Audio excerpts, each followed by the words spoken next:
Hey, I'm Matt Collins. I'd like to welcome you to Bob Weber Auto Mart on Douglas Avenue here in Racine, across from Douglas Park. We specialize in 1-year-old, low mileage, almost new cars. And if you'd like to stop by and see them, or see them on our website, bobweberautomart.com, we could save you between $5,000 and $10,000 on your next almost new car purchase.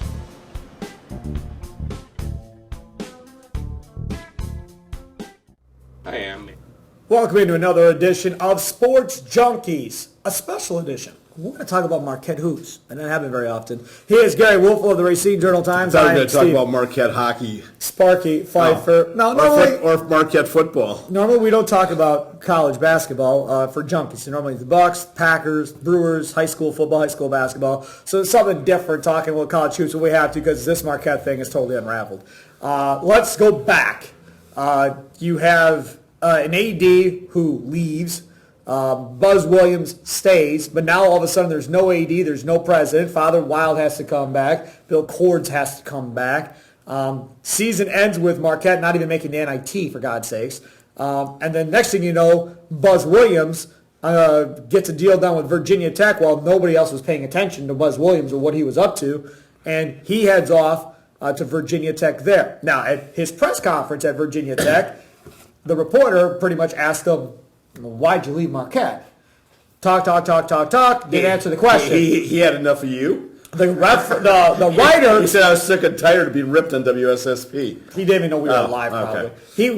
He came back, the writer came back and said, Buzz, you didn't answer the question. So again, why did you leave Marquette? And he followed up with Buzz. And I was applauding in our WSSP studios. Some good reporting, in other words. Yeah, he went back. Good for them. He said, I said it. I left because of the challenge. I wanted a new challenge. Well, of course. A challenge here at Virginia Tech. It's definitely a challenge. They're the worst team in the ACC. They have a long way to go to get in. Now, I think Buzz Williams could turn them into a perennial NCAA tournament team, having said that. What? Yes. Absolutely. What, maybe a perennial NIT team? No. Are you kidding me? No. As long as Tony Bennett stays at Virginia, which I don't think he will, that's another story. North Carolina, Syracuse, Duke, That's Virginia, it. those four, let's say right off the top.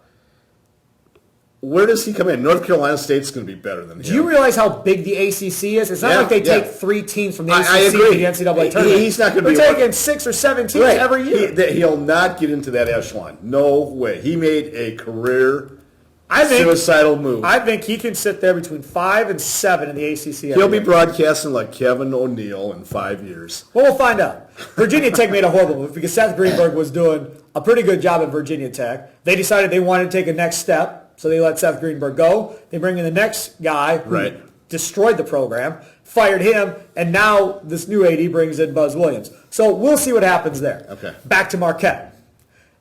Now he's gone, and now rumors start flying, and people from Marquette are talking to the media, sources, as we call them, that, hey, we got Shaka Smart. He's on his way here. Here we go. Woo, woo, woo. And no Shaka Smart. Now, the crazy thing about this is Shaka Smart hasn't talked about anything. Hold on a second. You were the one who told me it was a done deal. Yeah, everybody said it was a done deal. No.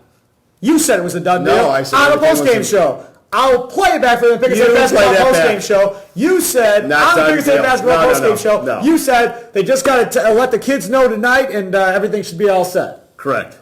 Well, it wasn't a done deal. Never happened. It's not a done deal until he finally signs the paper. So it was a verbal agreement. And you know what? So there was a verbal agreement, you're saying, between Shaka and Marquette? Absolutely. There was? No doubt about it. Zero doubt. So what happened? I was told they offered him the job on Saturday already. On Saturday? And so I have no idea how it broke down. Well, I'll tell you how it broke down. There was a verbal agreement that they thought. Okay, I'll tell you how. We had a guy on from down in Richmond, Virginia. Right. TV anchor, CBS station on there. Ralph He Sampson. told us that they met, the coach of the AD, Shaka Smart and his AD, met on Sunday to go over the direction of the program and where it was exactly. at. They just happened to meet on a Sunday. I have nothing better to do. I don't want to go to church. I want to meet my AD, you know? So that's what happened. So if he got off the contract on Saturday, he went to them and said, match it or I'm out of here. Or not even match the money maybe, but I want A, B, and C done with the program or I'm out of here. That very well could be what happened. And what I also told you on that Bucks postgame show on WSSP. Thank you. Got to give you a plug once in a while, yeah. But anyways, was that Doc Rivers was the guy that really put this all together. He kind of orchestrated the whole scenario, and because otherwise, I don't think they would have had a shot at Shaka. Period. So. Wouldn't you come out to Shaka and say, I'm staying? If you're Shaka Smart, wouldn't you come out to the media exactly and say, I'm not going anywhere, I'm staying here, that's it? Why hasn't he done that? Right, because he might not be staying there. Who knows? I think he is. But, hey, these are college coaches.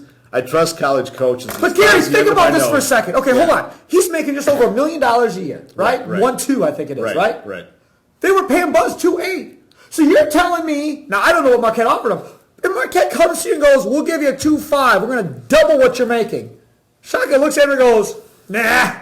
You aren't going to double my salary, guys. I'm good. Okay. I'm going to stay here at VCU. Yeah, right. That happened? Right. No, I don't know. I hope not. Okay, this is what I got from one of my go-to guys in the Marquette sources. He goes, this is Friday night.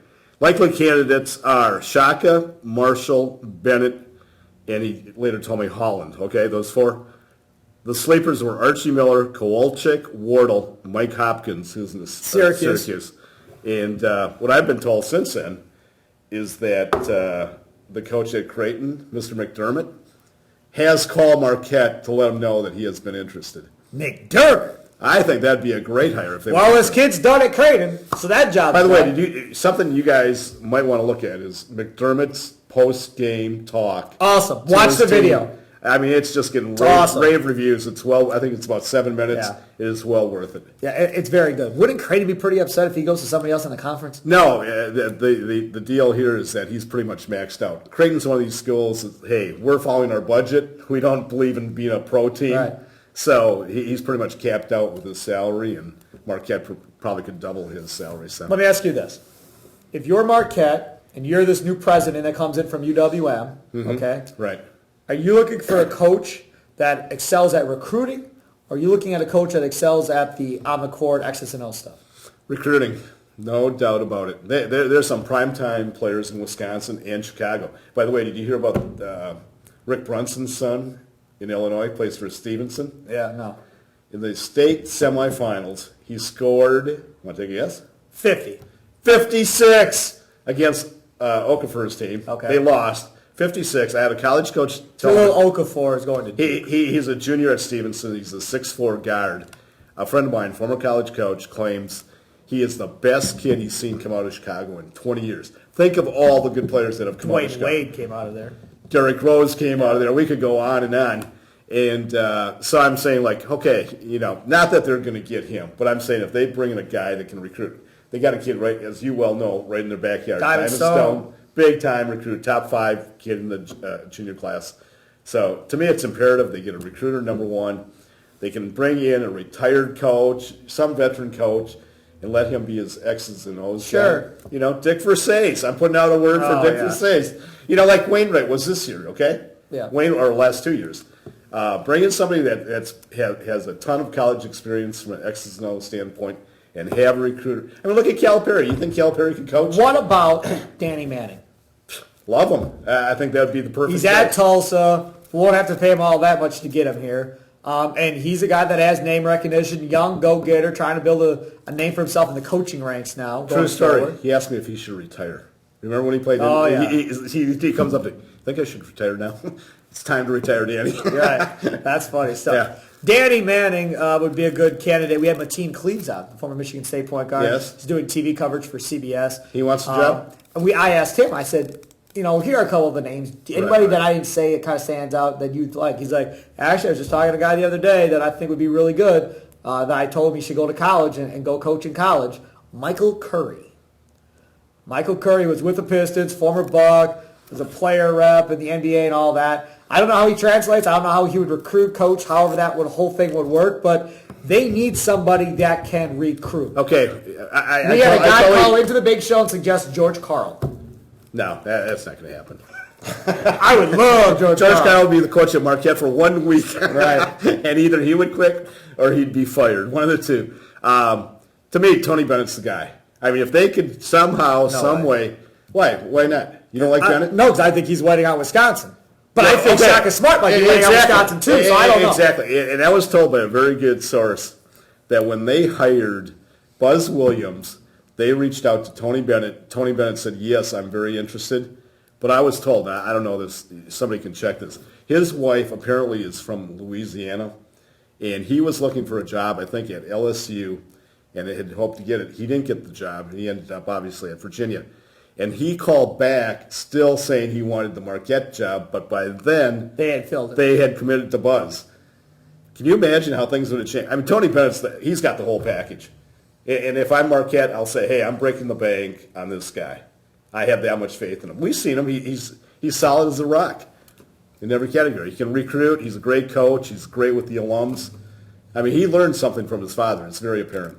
He is Gery Woelfel of the Racine Journal-Times. Steve Sparky Fifer here. You don't have anything more to add to this? No, make your prediction on who the next head coach of Marquette will be. We both don't know. No idea. So who do you think it's going to be?